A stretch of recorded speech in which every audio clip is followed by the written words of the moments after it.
2024년 파리 올림픽에 우리나라 선수들이 예상외로 아주 좋은 성적을 많이 거두었습니다. 수영도 있고 사격도 있고 태권도도 있고 양궁도 있고 참 많은 곳에서 좋은 성적을 거두었는데, 그 중에 기록적인 것이 뭐냐면 양궁 여자 단체전 경기 10년 연속 우승. 이건 40년입니다. 40년 동안 한국을 꺾을 나라가 없었다. 참 굉장한 것을 봅니다. 안수현 성도, 임시현 성도 이렇게 보니까 3관왕을 또 땄죠. 대단하다. 이걸 보면 본인들도 기쁘지만 보는 사람들도 기쁩니다. 우리의 신앙도 그렇습니다. 내가 믿음의 승리자가 되면 내가 기쁘죠. 내가 기쁘고 내 옆에 사람들이 기뻐합니다. 남편, 교회 잘 안 나오는 남편이 교회를 나왔는데 은혜를 받았어. 본인이 은혜 받고 너무 기뻐하면 옆에 있는 아내도 덩달아서 기뻐. 같이 있는 성도들도 기뻐. 한 걸음 더 나가서 그를 세우신 하나님이 또 기뻐.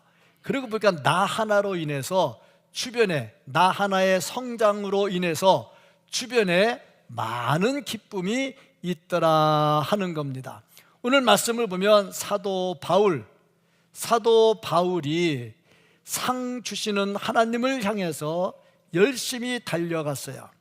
그로 인해서 자기도 기뻤지만 주변에 많은 사람들도 기뻤고 그를 세우신 하나님도 기뻤다 하는 거죠. 그리고 보니까 이 말씀을 통해서 우리에게 주시는 것, 상을 사모하며 달려갔던 바울, 초신자도 아니고 사도입니다.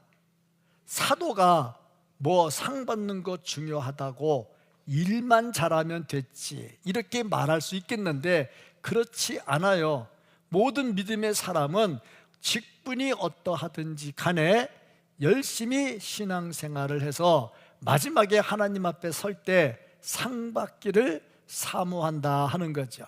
그렇다면 사도 바울이 상을 받기 위해서 어떻게 했을까? 그렇다면 우리가 상을 받기 위해서 어떻게 할까? 우리 어린이 여러분, 유치부, 유초등부 여러분, 상 받으면 좋아요, 나빠요? 좋죠. 상 받아봤어요? 착하다, 정말 착하다. 상 받고 살아야 되겠죠. 좋아요. 천국에 가서 하나님께 상을 받는다면 더 좋아요. 그래서 상을 받기 위해서 달려갔는데 바울 사도가 열심히 달려갔습니다. 어떻게 했을까? 우리는 어떻게 해야 될까? 이 말씀을 통해서 우리에게 주는 것은 상을 받으려고 달려가려면 완성형이 아닌 진행형이 되어야 된다 하는 겁니다. 보름달, 동그란 보름달, 예뻐요, 미워요? 여러분의 얼굴같이 예쁘죠? 쑥스러워서 말을 못하네. 예뻐요. 보름달 예뻐요. 환하고 좋아요. 그런데 보름달은 내일부터 찌그러지는 달이야. 소망이 안 보이죠. 초생달 가늘어요. 저게 달이야 뭐야. 그런데 그거는 앞으로 점점 커져가는, 보름달을 향해 가는 소망이 있어요. 그래서 그것도 아름다워요. 그리고 보니까 믿음이라고 하는 거, 완성형 믿음은 이미 찌그러진 겁니다. 내가 옛날에 뭐 좀 했거든, 나도 한때 했거든, 이미 지금 찌그러지고 있다는 얘기죠. 그러니까 신앙은 완성형이 아닌 진행형이 되어야 된다. 우리가 늘 말하는 토인비의 법칙 있잖아요. 도전에 대한 응전. 도전이 있어야 응전하면서 뭔가 발전이 있을 거 아닙니까? 신앙은 점차적으로 성장해야 되는데 성장장애 병에 걸리면 많은 사람의 마음을 아프게 하죠. 우리의 신앙도 그렇습니다. 성장장애병에 걸리면 안 되죠. 예수님은 우리의 신앙이 계속 성장하기를 원하고 있습니다. 사도 바울 보면 다메섹으로 예수 믿는 사람 잡아 죽이러 가다가 예수님을 만났습니다. 아주 극적으로 만났죠. 갑자기 소리가 들리고 빛이 보이는데 눈이 멀어버렸어요. 소리가 들리는데 사울아 사울아 내가 어찌하여 나를 핍박하느냐, 누구십니까? 네가 핍박하는 예수다. 거기서 완전히 깨지고 예수님을 만나고 다메섹으로 가서 아나니아 선지자의 안수 기도를 받고 눈에 비늘 같은 것이 떨어지면서 눈이 보였어요. 와, 이런 기적이. 그리고 보니 사도 바울은 예수 믿을 때 완전판 된 것 같아. 그런데 사도 바울은 거기에 만족하지를 않아. 더 커야 돼. 왜? 신앙은 완성형이 아니고 진행형이 돼야 되기 때문에 그렇습니다. 왜 계속 성장해야 되느냐? 이렇게 설명하면 쉬워요. 임신을 했어요. 애를 낳았어요. 작년에 애 낳았다고 성탄절에 짜장면을 냈어요. 그런데 그거 보고 나도 애 낳게 해주세요, 내년에 짜장면 사겠어요 그랬는데 지금 배가 7개월이야 내년 2월인가 3월인가 난데 짜장면 올해 내요 내년에 내요. 그래서 얘가 기왕이 낼 거 빨리 내라 이렇게 얘기했는데 애를 낳았어요. 사람이에요. 손가락도 10개 발가락도 10개 사람이에요. 그런데 아직 사람 구실을 못해. 소변을 가릴 줄 압니까? 대변을 가릴 줄 압니까? 숟가락질을 할 줄 압니까? 엄마한테 고맙다고 말할 줄 압니까? 난 지금까지 애 낳는 거 보면서 애가 나오면서 엄마 나 10달 동안 뱃속에 넣고 있느라고 수고하셨어요, 감사합니다, 앞으로 내가 지금부터 잘할게, 그런 애 한 번도 본 적이 없어. 사람인데 사람 구실을 못해. 저도 애를 낳고 제일 먼저 발가락을 봤어요. 왜 발가락을 봤느냐? 발가락도 다 안 보고 네 번째 발가락을 봤어요. 왜? 내가 네 번째 발가락이 구부러져 있는데 그것 때문에 엄청 불편하거든요. 저도요 장애인이에요. 네 번째 발가락이 태어나면서부터 구부러진 장애인인데 근데 보니까 안 구부러졌더라고요. 그래서 야, 얘는 참 편하겠다 그랬는데 사람이야. 사람 구실을 못해. 사람 구실하려면 커가면서 훈련을 받고 성장을 해야 돼. 우리의 믿음도 그래요. 예수 믿었어요. 사도 바울이 예수 만나고 기적적으로 변화됐어요. 그리스도인 됐어요. 그런데 거기서 끝나면 안 돼. 성장해야 돼. 육신은 성장하다가 때가 되면 끝나야 돼. 우리 새로 오신 목사님 1m 91이라고 그랬는데 더 안 크잖아. 거기서 끝났잖아. 중국의 농구 선수로 2m 30까지 컸다. 거기서 끝났잖아. 더 안 크잖아. 만약에 더 크면 그 다음부터는 이건 장애인이야. 왜냐? 코가 자꾸 커. 코가 작은 것보다 큰 게 이쁘잖아. 눈도 작은 것보다 큰 게 이쁘잖아. 근데 자꾸 커. 자꾸 커. 코가 너무 커가지고 코를 등에다 쥐고 다녀야 되는데 계속 코가 커. 몸에다 말아야 돼. 그럼 그건 장애지. 그럴 수가 없잖아. 육신의 성장은 때가 되면 멈춰요. 그래야 돼요. 그런데 신앙의 성장은 멈출 수가 없다. 어디까지 커야 되느냐? 예수님의 장성한 분량에 충만한 데까지 커야 된다. 그래서 진행형이 돼야 된다. 그런데 이 진행형이 되는데 못하게 방해 놓는 사탄이 있어. 어떻게 방해하느냐? 먼저 환경에 적응하라. 환경에 잘 따라 살아라. 이렇게 말합니다. 환경에 적응하면요 편합니다. 70, 80 되면요 이사 다니는 거 귀찮습니다. 귀찮거든요. 왜? 이사 가면요 낯설지요. 경로당 가도 사람 모르니까 또 불편하죠. 그래서 이사 다니는 걸 싫어하죠. 근데 젊은이들은요 집값 오른다 그러면 얼른 올라서 잘 이사 다녀요. 달라요. 근데 보니까 환경에 적응하면 편한데 성장이 안 돼. 고의라고 하는 잉어가 있어요. 고의. 그 잉어가 있는데 어항에다가 조그만 어항에다가 고의를 키웠어요. 근데 이 새끼가 점점 컸어요. 몇 센치까지 컸느냐? 5cm에서 10cm까지 컸어요. 더 이상 안 커요. 근데 그 고이를 연못에 갖다 놨어요. 연못에 갖다 놨더니 이게 더 크는데 40cm에서 50cm까지 커. 더 안 커요. 요것을 강에다 갖다 놨어요. 더 크는데 90cm까지 더 이상 더 커. 뭘 말하느냐? 요놈이 환경에 적응하는 거야. 어항 속에 있으니까 더 크면 안 돼. 더 커봤자 불편해. 그러니까 안 크는 거야. 연못에 가니까 이 정도면 됐지, 더 이상 크면 안 되겠네. 더 안 커. 강에 가니까 와, 이거는 되게 높네. 더 커도 되겠네. 막 크는 거야. 환경에 적응하면 크지를 못하는 거야. 우리의 신앙도 그래요. 내가 이만하면, 지금까지 예수 믿고 이만하면 됐지. 그러면 신앙이 안 커요. 내 나이가 몇인데, 내가 이제 몸도 불편한데, 그러면 신앙이 안 커요. 그런 거 상관없이 계속 도전을 해야죠. 거슬러 올라가야죠. 아브라함이 갈대아 우르에 있었으면 믿음의 조상이 못 됩니다. 떠나야죠. 거슬러 올라가야죠. 환경에 편한 거에 적응하는 게 아니라 편한 거에 자꾸 거슬러 올라가야 돼요. 제가 지금 재활훈련을 자꾸 얘기하고 있는데, 편하려면 그냥 졸리면 자면 돼요.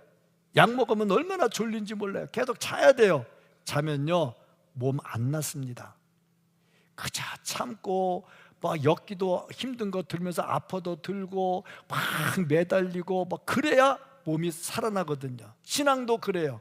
편한 거 생각하면 죽어요. 나이가 들어도요, 편한 거 생각하면 신앙이 죽어요.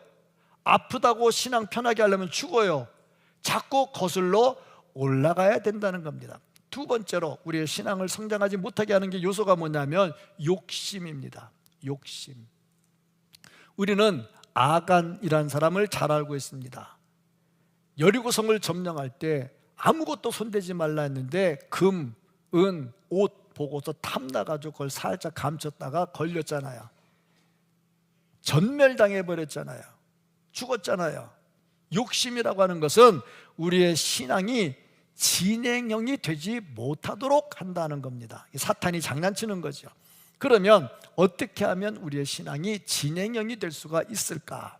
사도 바울은 이미 얻었다 하지 않았어. 옛날에 내가 예수님 만났거든. 그것으로 만족하지 않았어. 앞에 있는 것을 잡으려고 달려간다, 계속 간다고 얘기를 했습니다. 그 당시의 상황은 어땠느냐? 반도덕주의자들이 있었습니다. 이 반도덕주의자들이 어떤 사람들이냐면, 어떻게 보면 믿음이 너무 좋은 것 같아. 나는 다 죄 용서 받았어. 구원 받았어. 그러니까 이제 나는 죄 져도 상관없어. 이미 구원 받았는데 뭐, 이런 사람들. 그러니까 그 사람들은 신앙이 성장이 안 되는 거야. 옛날에 하나님 믿었고 받은 걸로 그걸 끝나는 거야. 사도 바울은 어떻게 했느냐? 끝까지 달려갑니다. 온전히 이루었다 함도 아니요 했는데, 그 텔레이오라는 이 말이 아마 예수님께서 십자가에서 달려 돌아가실 때 한 말하고 같은 말일 거예요. 다 이루었다. 그러니까 온전히 이루었다 하고 있으면 완성형의 신앙은 발전이 안 돼. 근데 사도 바울은 완성형으로 하지 않고 계속 진행형으로 했다는 겁니다. 고린도전서 10장 12절 말씀을 보면, 선줄로 생각한 자는 다 같이 어떻게 넘어질까 조심하라. 조심하지 않으면요, 넘어져요. 조심하지 않으면 바로 넘어져요. 그래서 선줄로 생각하지 말고 늘 조심해야 된다. 진행형이 돼야 된다는 거죠. 그러면 진행형이 되려면 어떻게 되느냐? 뒤에 것을 바라보면 안 돼. 뒤에 거, 내가 지나온 거 바라보면 안 돼. 사도 바울이 지나온 게 뭡니까? 뒤에 것이 뭡니까? 뒤에 것은 내가 다메섹 도상에서 예수님 만나서 그거 자꾸 바라보고 그것만 하면 안 되잖아. 홍해를 건너왔어요. 홍해를 건너온 이스라엘 백성들이 홍해를 바라보면 안 돼. 홍해는 뒤로 놔두고 앞으로 가야 가나안 땅에 들어가는 거야. 뒤를 보면 안 된다. 뒤를 보면 안 되는데 뭘 보면 안 되느냐? 과거의 찬란한 업적. 내가 옛날에 교회에서 이렇게 봉사했거든, 내가 이렇게 헌금했거든. 찬란한 업적. 그래서 내가 직분을, 장로 직분, 권사 직분 받았거든. 그 업적이 되면 안 돼. 그걸 바라보면 안 된다. 앞에 있는 것을 보고 달려가야 된다. 사도 바울은요, 뒤에 보면 자랑할 거 많아요. 가말리엘 문화생, 최고의 학력, 바리새인 중에 바리새인, 아주 엄청난 경력, 사내들인 공회원, 유태인, 뭐 있잖아. 얼마나 자랑할 게 많아. 그런데 그것을 자랑하지 않습니다. 과거의 것을 자랑하는 사람, 지금은 아무것도 안 한다는 얘기죠. 과거의 것을 자랑하면 자랑하지 말라는 게 아니라 할 때는 해야죠. 근데 거기에 머무르면 안 된다 하는 겁니다. 또 두 번째는요, 과거의 죄도 묶여가지고 살면 안 돼. 잘난 거 자랑하지도 말고 과거에 못한 거 부끄러워하거나 그것 때문에 죄의식 갖고 살면 안 돼. 사탄은요, 우리를 건드릴 때 너 솔직해야 돼, 너 진실해야 돼, 맞잖아요. 그래서 하는 말, 너 옛날에 이런 죄 지었잖아, 너 이렇게 살았잖아, 네가 무슨 주의를 한다고, 주제를 알아야지. 이렇게 해서 일 못하게 만들어. 근데 과거에 묶이면, 과거에 나의 잘못에 묶이면 앞으로 못 나가요. 근데 과거에 묶이면 안 되겠다 하는 얘기입니다. 사도 바울이 과거에 묶여, 너 옛날에 예수 믿는 사람 잡아서 죽였잖아, 네가 무슨 예수를 전한다고, 그러면 일 못해. 김익두 목사님이 깡패였잖아요. 유명한 깡패였잖아요. 그런데 동네에 저걸 부고장을 돌려서 김익두 죽었다, 사람들이 놀래가지고 어딨냐 그러고 왔는데 김익두가 안 좋고 덜렁 앉아있거든. 너 지금 뭐 하는 거냐 그랬더니 김익두 하는 말, 과거에 김익두는 죽었다. 목사가 됐잖아. 과거에 김익두는 죽었다. 그래야 과거에 얽매이지 않고, 깡패짓 하고 못된 짓 하던 거 얽매이지 않고 자신 있게 나갈 수가 있죠. 혹시 과거에 얽매여서 죄의식 때문에 고민하고 있다면 오늘 다 떨쳐버리기를 주의 이름으로 축복합니다. 떨쳐버리고 과거를 잊어버려야 돼. 잘난 것도 잊어버리고 죄도 잊어버리고. 왜? 하나님께서 용서해 주시면요, 다 되거든. 롯의 아내가 소돔과 고모라 땅을 나오다가 뒤돌아보지 말랬는데 돌아봤어. 왜 돌아봤겠어? 거기에 자기 전 재산이 다 있잖아. 돈이 많았잖아. 얼마나 많았어? 아브라함하고 갈라질 때 너무 재산이 많아가지고 한 군데 못 사니까 갈라졌잖아. 그리고 소돔과 고모라라고 하는 그 잘 사는 동네, 그 비싼 동네에 살면서 돈을 더 벌었잖아. 근데 그걸 다 놓고 나오려니 얼마나 아쉬워. 뒤돌아보다가 소금 기둥이 되었다 하는 얘기입니다. 이스라엘 백성들 애굽에서 나왔어요.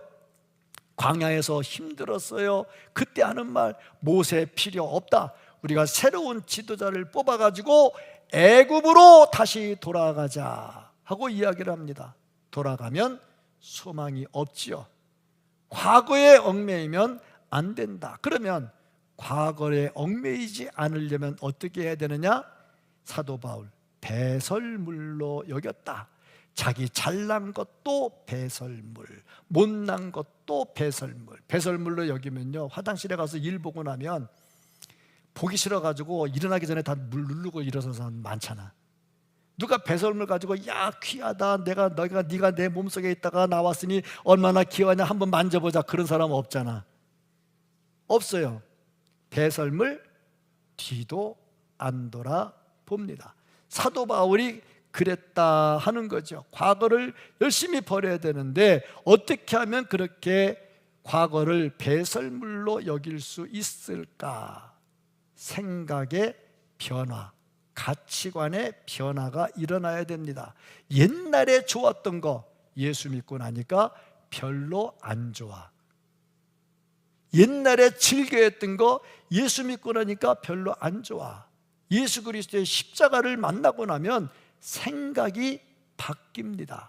예전에 친구들 만나서 놀러 다니는 게 좋았는데 생각이 바뀌어. 예수님 만나서 주일은 교회 가야지, 예배 드려야지, 생각이 바뀌어. 그래야 놀러 다니다 좋은 것들을 배설물로 여겨. 배설물로 여겨야 끊을 수가 있어. 사도 바울은 철저하게 배설물로 여기고 그 다음에 전심전력해서 앞으로 달려갑니다. 사도 바울 오래 살지 못했어요. 60대 초중반에 죽었어요. 오래 살지 못했어요. 그리고 예수도 늦게 믿었잖아. 달려갈 길 보니까 얼마 남지 않았어. 그러니까 이거 달려가려니까 더 열심히 달려갔다는 거죠. 한눈 팔 시간이 없어. 물론 세상을 완전히 안 보는 건 아닙니다. 봐야죠. 왜? 알아야 세상과 싸우니까 세상을 보죠. 근데 세상이 좋아서 세상으로 빠져들어가지는 않았다는 겁니다. 앞만 보고 가는 사람은 살아있는 물고기 같아. 세상을 막 거슬러서 올라가. 죽은 물고기는 떠내려가지요. 연어가 바다로 내려가요. 바다에서 놀다가 죽을 때가 되면 새끼나 알나로 다시 강으로 올라와요. 아마 많이 봤을 거야. 텔레비전에서 막 올라가는데 요즘 사람들이 다 세멘트로 막아놨어. 이렇게 못 올라가. 그러면 이놈들이 어떻게 하냐, 물고기가 탁 날라가지고 올라가. 왜? 살려고. 요게 살아있는 거야. 죽은 거는 못 올라가. 그냥 떠내려가. 세상이 좋다고 떠내려간 거는 벌써 신앙이 죽은 거야. 아, 그래, 우리 같이 살아야지. 그래, 알았다. 그러면 벌써 죽은 거야, 신앙이. 이미 세상을 보면서 거슬러 올라가야 된다는 겁니다. 열심히 했죠. 그러려면 어떻게 해야 되느냐? 표대가 분명해야 됩니다. 분명한 목표가 있어야 된다 하는 겁니다. 표대가 분명하지 않으면요, 앞으로 나갈 수가 없어요. 공부하는 것도 그래요. 야, 내가 공부 잘해야지. 그럼 공부 잘 못해요. 목표가 있어야 돼. 내가 어느 대학 갈 거야. 목표가 있잖아. 사업하는 사람도 그래. 하다 보면 잘 되겠지. 그러면 안 되고 목표가 있어. 어떻게 할 거야? 어떻게 할 거야? 신앙도 목표가 있어. 내가 지난번에는 성경을 창세기만 봤는데 이번에는 신명기까지 봐야지. 목표가 있으면요, 해요. 목표가 없으면 그냥 무너진다. 우리의 목표는 어디냐? 예수 그리스도가 우리의 목표죠. 예수 그리스도의 발바닥이 아니라 예수 그리스도의 장성한 분량에 충만한 데까지 우리가 성장이 돼야죠. 이 목표입니다. 사도 바울이 그 목표를 가졌어요. 목표를 가진 사람은 반드시 승리합니다. 어느 집사님이 전도하려고 목표를 세웠어. 열심히 전도대 나와서 전도를 가는데 1년 내 전도가 잘 안 돼. 요새 전도 됩니까? 안 되지. 전도 잘 안 돼. 제가 서울에 있을 때 전도대 운영을 했는데 1년 동안 열심히 전도했는데 한 명도 전도를 못해서 나 이제 전도대 안 할래요. 그래도 나오세요. 그래서 나왔는데 어떤 집사님이 전도하러 나갔어. 막 나갔는데 뒤가 너무 급한 거야. 여자 집사님이 너무 뒤가 급한데 주변에 화장실이 없네. 근데 보니까 공중전화 부스가 하나 있는 거야. 그래서 공중전화 부스에 들어갔어. 근데 전도대 보통 2명씩 팀이 되잖아. 그러니까 한 분이, 한 집사님이 신문지로 가려지고 그 공중전화 부스 안에서 일을 봤어. 그리고 일 본 거를 싸가지고 나오는데 오토바이 날치기가 지나가다가 그 은행에선 돈 찾아가 나온 적 그걸 날치게 가지고 간 거야. 그러니까 그 내 똥인데 미안해서 어떻게 그 돈 아닌데 그래가지고 되게 미안해했어. 그래 끝났어. 근데 어느 날 시간이 좀 지났어. 어느 분 간증한다고 해서 간증 들으러 갔는데 그 간증하는 분이 하는 말, 내가 오토바이 타고 가다가 신문지 날치기 했는데 통이 들어있었다고. 그래서 회개하고 예수를 믿었다는 거야. 목표를 가지면 부스에서 응 하고도 말이지 전도가 된다니까. 아멘? 네, 그렇습니다. 목표가 분명해야 되는 거야. 목표가. 우리의 목표는 예수 그리스도입니다. 사도 바울은요, 이미 얻었다고 생각하지 않고 앞으로 있을 것을 잡으려고 쫓아간다 했습니다. 그렇습니다. 달려가야죠. 우리가 신앙생활 할 때에 우리를 보시는 하나님이 계셔. 심판하시는 하나님이 계셔. 잘 달려왔는지 안 달려왔는지 심판하시는 하나님이 계셔. 세상의 심판은 틀릴 때가 많어. 좀 야구 공을 던지는데 이게 스트라이크인지 볼인지 요즘에 해가지고 나중에 AI로 해서 분석한다 그러는데 사람이 기계에 의해서 놀아나고 있다. 참 안타깝긴 해요. 근데 어쨌든 간에 심판은 정확하지가 않아. 2010년 아시안 게임에서 여자 태권도 노은실이라는 선수가 있었어요. 상대편에게 얼굴을 맞았다고 해서 3점을 뺏겼는데 얼굴에 안 맞았어. 근데 심판이 맞았다고 3점을 준 거야. 또 내가 때려서 3점이 됐는데 심판이 못 때렸다고 점수를 안 준 거 아파서 6점이잖아. 얼마나 난감해. 그래서 감독이 비디오 판독을 해가지고 6점을 뒤집었어. 이거 세상 심판은 그래. 근데 하나님은 절대로 오류가 없어. 우리가 믿음을 가지고 달려갈 때 마지막에 상 주실 분은 우리 하나님이셔요. 그러니까 하나님의 은혜로 우리가 달려가고 하나님이 주시는 상을 받을 수가 있다는 겁니다. 그렇다면 우리의 신앙은 어떨까? 상을 바라고 달려가고 있는가? 오늘 앞에 12월 한 달 동안 상 받으라고 얘기할 텐데 스트레스 날 상이라고 하는 상은 밥상밖에 받은 게 없어요. 그러지 말고 정말 달려가면 하나님께서 주신 상을 받을 수가 있습니다. 진정한 그리스도인이라면 사도 바울이 그랬던 것처럼 상 받기를 위해서 열심히 달려가야 되고 우리의 신앙이 완성형이 아닌 진행형이 되어야 됩니다. 우리가 상 받는 것은 잘해서가 아니라 주님께서 우리를 기쁘시게 여기셨기 때문에 주시는 겁니다. 그래서 그 상이 더 귀하다는 겁니다. 열심히 달려가고 상 주시는 하나님께 감사하고 또 하늘의 상급을 받아 누릴 수 있는 우리 모두가 될 수 있기를 예수님 이름으로 축복합니다. 다시 한번 축복합니다. 아멘.